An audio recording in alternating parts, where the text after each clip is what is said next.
হালুৱা টিঙৰ বন বিষয়া যিটো কাৰ্যালয় আছে সেই কাৰ্যালয়ত আমি আহিছিলোঁ।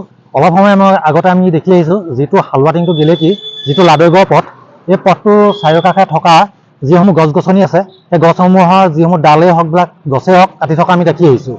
আৰু গছসমূহ কাটি থকা অৱস্থাত আমি সুধিলোঁ তেওঁলোকে তেতিয়া কৈছে যে ইয়াত কিবা ONGC কোনোবা গাড়ী পাৰ হ'ব। আৰু যেতিয়া ইয়াত আহি পেলাই তেওঁলোকৰ এজন বিষয়ববীয়াক আমি সুধিছোঁ তেওঁলোকে কিবা পাৰ্মিশ্যন লৈছিলে নেকি, তেতিয়া তেওঁলোকৰ পৰা আমি জানিব পাৰিলোঁ যে আমি তেনেকুৱা কোনো ধৰণৰ পাৰ্মিশ্যন বৰ্তমান লোৱা হোৱা নাই। আৰু এটা কথা আমি জানিব পাৰিছোঁ যে কিবা কোষ্ট কাণ্ট্ৰি প্ৰাইভেট লিমিটেড কোনোবা বহিৰাগত এটা কোম্পানী আৰু CRA এটা কোম্পানী প্ৰাইভেট কোম্পানী যিসমূহ গধুৰ যিবোৰ যান বাহন যিটো আপোনাৰ গেলেকীৰ পৰা যিটো হালুৱাটিং ৰাস্তা সেই ৰুটেদি অহা যোৱা কৰিবৰ কাৰণে সেই গছসমূহ কটা হৈছে বুলি কোৱা শুনিছোঁ। আৰু এটা বিষয় হ'ল যে যিটো আপোনাৰ লাডৈগড় পথটো অৱস্থা একেবাৰে শোচনীয় অৱস্থা আছিলে। আজি কিছুদিনৰ পূৰ্বে ৰাইজৰ সুবিধাৰ্থে মেৰামতি কৰি পেলাই যান বাহন যাব পৰা অৱস্থা কৰি দিছে। আৰু এটি খুব গুৰুত্বপূৰ্ণ পথ এটি, সেই পথটো খুব ঠেক পথ। আৰু যিসমূহ আপোনাৰ এই CRA যিটো প্ৰাইভেট কোম্পানী যিসমূহ বৃহৎ আকাৰৰ গাড়ী আহিছে সেই গাড়ীসমূহ যাবৰ কাৰণে মানে একদম উপযোগী নহয়, অনুপযোগী ৰাস্তা। বিশেষকৈ সেই যিটো ৰাস্তা মূল পথ, যিটো আমাৰ চুবুৰীয়া নাগালেণ্ড আৰু অসমৰ যিটো মূল পথ বুলিয়ে ক'ব লাগিব, সেই পথটিত তাৰমানে এই গাড়ীখন যোৱাৰ পাছত ৰাস্তাৰ অৱস্থা অতিকৈ মানে আপোনাৰ সংকটজনক অৱস্থাৰ ৰাস্তাটো হৈ পৰিব। আৰু এই ক্ষেত্ৰত আমি বিভাগীয় কৰ্তৃপক্ষৰ লগত কথা পাতিছিলোঁ।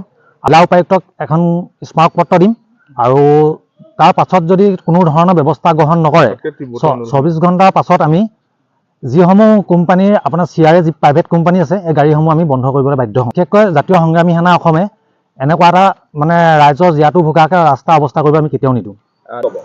এই মুহূৰ্তত এতিয়া যিহেতু প্ৰকৃতি মানুহে সৃষ্টি কৰিব লাগে, আপুনি দেখি আহিছে যে অলপ আগতে আপোনালোকে গ'লে নিশ্চয় আপোনাৰ সংবাদ মাধ্যম গ'লে দেখিব তাৰ ৰাস্তাত দুই কাষে গছসমূহ কাটি পেলাই থোৱা আছে। আৰু কোনো ধৰণৰ পাৰ্মিশ্যন নোলোৱাকৈ এনেকৈ গছ গছনি কাটি ধ্বংস কৰিবলৈ কোনে পাৰ্মিশ্যন দিলে? আৰু ইয়াত কোনোবা ONGCয়ে কিবা পাৰ্মিশ্যন দিছে বুলি কৈছে, তেনেকুৱা আমাক কোনোবা পাৰ্মিশ্যন লেটাৰ দেখাওক। তেনেকুৱা কোনো ধৰণৰ লেটাৰ এতিয়ালৈকে আমাক দেখাব পৰা হোৱা নাই তেওঁলোকে। আৰু এই যিটো পথ আপোনাৰ বিশেষ গুৰুত্বপূৰ্ণ পথ, এই পথটোত এনেকুৱা গধুৰ যান বাহন যোৱা মাত্ৰকে আপোনাৰ ৰাস্তাটো বিভিন্ন ফাট মেলিব আৰু ফাট মেলাৰ লগতে ৰাস্তাটোৰ অৱস্থা একেবাৰে শোচনীয় হৈ পৰিব। এই ক্ষেত্ৰত আপুনি মানে অতি সোনকালে বিভাগীয় কৰ্তৃপক্ষক আমি ব্যৱস্থা গ্ৰহণ কৰিবৰ বাবে জাতীয় সংগ্ৰামী সেনা শিৱসাগৰ জিলা সমিতিৰ তৰফৰ পৰা অনুৰোধ জনাম। হালুৱাটিং খণ্ড বন বিষয়া কাৰ্যালয়ত বৰ্তমান উপস্থিত আছে। হয়, ইয়াৰ পৰা আপোনালোকে বন বিষয়াৰ লগত কথা পাতিছে, তেওঁলোকে কি কৈছে যে এইখিনি কটাৰ কাৰণে তেওঁলোকে অনুমতি প্ৰদান কৰিছে? তেওঁলোকৰ কোনো ধৰণৰ অনুমতি লোৱা নাই বুলি ক'লে। আমি যিজন বিষয়ববীয়াৰ লগত কথা পাতিছিলোঁ, আপোনাৰ উৎপল নাথ বোলা এজন বিষয়ববীয়া আছিলে, তেওঁৰ লগতে কথা পাতিছিলোঁ। তেখেতে তেওঁলোকৰ ওপৰৰ বিষয়ববীয়াৰ লগত কথা পাতিলে আৰু কোনো ধৰণৰ ব্যৱস্থা গ্ৰহণ কৰা নাই বুলি কৈছে। ইতিমধ্যে বন বিষয়া কাৰ্যালয়ৰ পৰা দুজন লোক য'ত গছ কাটি আছে তালৈ আমি যোৱা দেখিছোঁ। নীতি বহিৰ্ভূতভাৱে কামটো হৈ আছে। হয়, এতিয়াতো যিহেতু পাৰ্মিশ্যনটো লোৱাই নাই।